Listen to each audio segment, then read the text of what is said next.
When an officer is killed in the line of duty, it leaves not only a hole in their family, but also grief that the community must overcome. Good evening. You're watching 44 News at 10. I'm Eli Roberts. And I'm Amanda Decker. Today, cops cycling for survivors arrived in the tri-state area after a grueling ride across much of the Hoosier state, spanning 1,000 miles in total. Their goal, to remember the fallen along the way. I joined the ride as they passed through Patoka on their way to Princeton earlier today.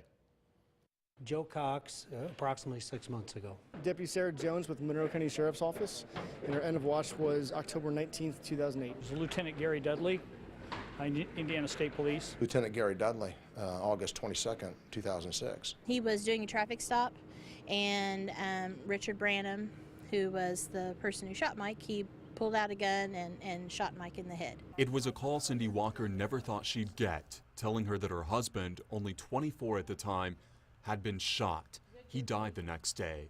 Today, his name remembered, along with the others too many to list, as cops cycling for survivors made their way from Terre Haute to Princeton. They started more than a week ago, crisscrossing the state north to south, stopping in countless towns along the way to remember the fallen. The overall goal, one, is to remind folks, just like in this little community of Patoka, that, you know, they have an officer over here that's buried in this cemetery that gave his life in the line of duty. That officer, Harrison Hitch, killed in May of 1913. He was shot 3 times while trying to protect a woman in Patoka from her ex-husband. Today, riders remembered his sacrifice with a moment of silence.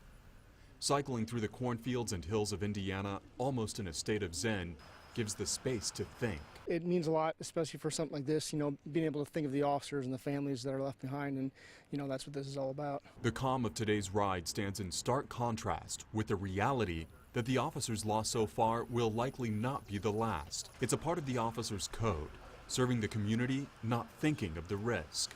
I think they just they put everybody else first, you know.